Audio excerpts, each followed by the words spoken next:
Esta es la última teórica de aire acondicionado y les voy a explicar el sistema BRB, que es el que ustedes van a desarrollar en el trabajo práctico 3. Bueno, para comenzar vamos a ver qué significa BRB. Estas iniciales significan volumen refrigerante variable y derivan de la sigla BRF en inglés. En español también la pueden encontrar como CRB, que es caudal refrigerante variable. Los equipos BRB están dentro de los equipos de expansión directa. Un equipo de expansión directa es aquel que enfría directamente el refrigerante, enfría directamente el aire del local que estamos acondicionando. ¿Y cuáles son las ventajas y desventajas de utilizar el sistema BRB? Bueno, una de las primeras ventajas es el ahorro energético. Tenemos de un 11 a un 20% con respecto a los otros sistemas de aire acondicionado. Otra ventaja es el control de la temperatura en cada una de las zonas o locales. Esto permite que cada una funcione de manera independiente. También tenemos como ventaja la fácil instalación, que no necesita bombas como los sistemas agua-aire. Los sistemas agua-aire es el sistema fan coil, o sea, en un sistema fan coil nosotros necesitamos para llevar el agua desde la MEL hasta la unidad individual o la unidad central una bomba. Tampoco se necesitan salas de máquinas. En el sistema fan coil, para ubicar, por ejemplo, una MEL condensada por agua en un subsuelo, necesitamos un espacio para su ubicación. Con respecto al diámetro de las tuberías, es mucho más reducido con respecto al diámetro de los sistemas con fan coil. Y además se pueden realizar en forma modular por etapas y también se puede realizar en algún edificio que ya esté construido en una etapa de renovación o de restauración. Por último, la desventaja es el alto costo que aún siguen teniendo este tipo de sistemas. Los componentes de este sistema están dados por la unidad exterior, la unidad interior, una caja selectora de mandos, que no siempre se utiliza porque depende del sistema que estemos trabajando para utilizar esa caja, y las tuberías de cobre. Con respecto al funcionamiento, vemos que en la unidad exterior tenemos el condensador y el compresor, que eran dos de los elementos que se necesitan para realizar el ciclo de compresión. En la unidad interior tenemos el evaporador y también hay un tubo capilar, también necesario para completar ese ciclo de compresión.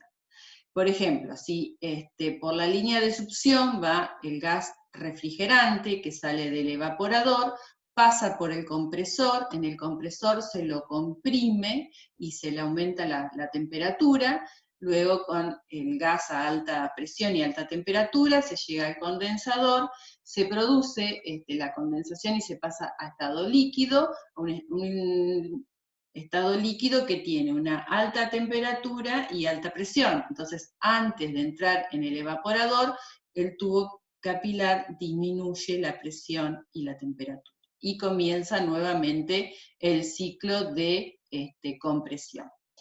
Entonces, en el funcionamiento, este tipo de equipos lo que hace es controlar ese caudal refrigerante. Al controlar el caudal refrigerante, como consecuencia, también controla la potencia frigorífica. Y tenemos un ahorro de energía, porque reduce la diferencia entre la temperatura entre el evaporador y el condensador. O sea, en este ciclo que yo les estaba explicando de compresión, la temperatura entre el evaporador y el condensador es menor, ¿sí? Trabaja con una menor temperatura. Entonces, ¿qué sucede? El compresor va a trabajar menos y va a requerir menos potencia. Entonces, al requerir menos potencia, tenemos un ahorro de energía. Y siguiendo entonces con los componentes, vimos que la unidad condensadora es la unidad exterior, ¿sí? Podemos ubicarla en esta situación donde la unidad exterior está por debajo de las unidades interiores, o en la que es más utilizada, donde la unidad exterior está por encima de las unidades interiores. Y generalmente se colocan una o dos o tres unidas en paralelo. Con respecto a las potencias térmicas, bueno, va a depender del catálogo con el cual ustedes estén trabajando, pero tenemos que hasta 12,5 kilowatts son unidades que se utilizan para pequeñas y medianas instalaciones, y de 25 en adelante son para instalaciones con mayores demandas. Con respecto a la unidad evaporadora, que es la unidad interior, tenemos distintas opciones: la de pared, la tipo cassette y con conductos. Cualquiera de ellas, la potencia también la van a encontrar en el catálogo en el cual ustedes están trabajando, y ahí pueden ver las distintas potencias que tiene cada una. Vamos a ver ahora las distancias que tenemos entre la unidad exterior y la unidad interior. Primero vemos las distancias en horizontal. Entonces, desde la primera derivación hasta la última unidad interior, podemos tener una distancia en horizontal de 90 metros, no más. Y ese tramo horizontal tiene que tener una pendiente de 0,5 a 1% desde el evaporador hacia las montantes.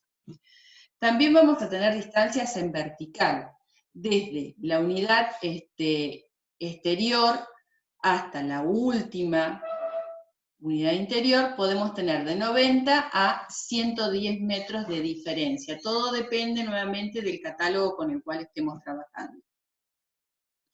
Otra distancia vertical que tienen que tener en cuenta es que entre la primera unidad interior y la última no puede haber más de 40 metros. Y entre dos unidades interiores no puede haber más de 15 metros. Y la conexión entre la unidad exterior y la unidad interior se da a través de las tuberías. Las tuberías que se utilizan para el sistema BRB son de cobre. Y tenemos dos tipos: de temple duro y de temple suave o recocido. Depende de la que elijan, también es el diámetro con el cual contamos. Todas las tuberías tienen que tener una aislación, que puede ser de espuma elastomérica o de polietileno. ¿Y qué longitudes podemos tener en tuberías? Bueno, está la longitud equivalente, que es la correspondiente a los accesorios, se obtiene por tablas y va a depender también esa longitud de acuerdo al catálogo. Por eso puse que pueden ir de 190 a 235 metros, porque va a depender de la marca con la que ustedes están trabajando.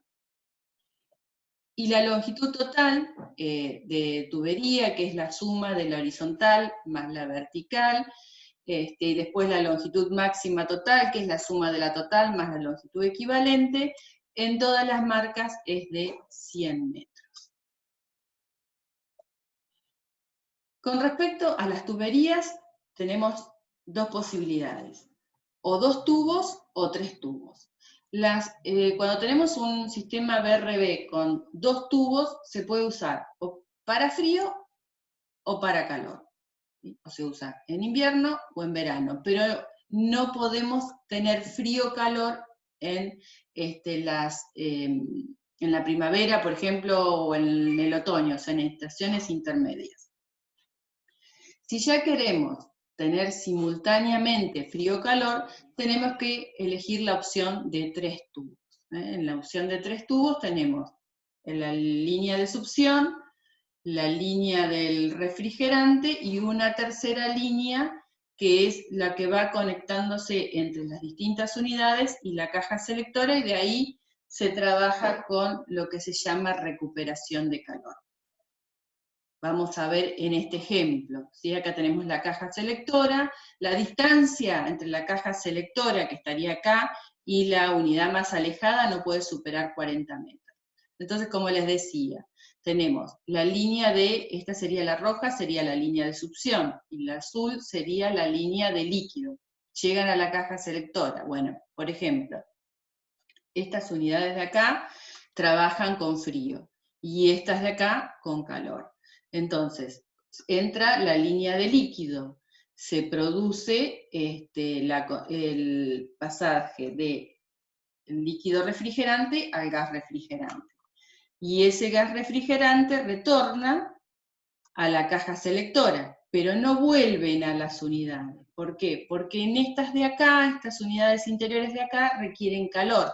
Entonces, ese gas refrigerante pasa a estas unidades que están trabajando en calor. De esta manera se produce lo que se llama recuperación de calor. Bueno, y con respecto al trabajo práctico 3, ustedes lo que tienen que hacer en la planta terraza es ubicar las unidades condensadoras y los conexionados a través de los colectores con las cañerías de líquido y de succión. En la planta tipo van a ir las unidades interiores con el trazado de las cañerías de líquido y de succión, y hacer un corte esquema de la instalación desde la unidad condensadora hasta las unidades interiores. Y acá tenemos un ejemplo de años anteriores, donde vemos acá la planta tipo, donde, bueno, ellos habían hecho un diseño de la planta, ya no era una planta libre, y tenemos la zona central, que la trabajaron con un sistema BRB con conductos, y las zonas perimetrales, que las trabajaron con un sistema de BRB con cassette. Y acá tenemos entonces la planta terraza, donde van ubicando las distintas unidades condensadoras. Bueno, con esto entonces quedaría terminada la última parte de aire acondicionado. Les recomiendo que vean estos dos videos, donde ahí también pueden ver bien cómo se realiza el trazado de un sistema BRB.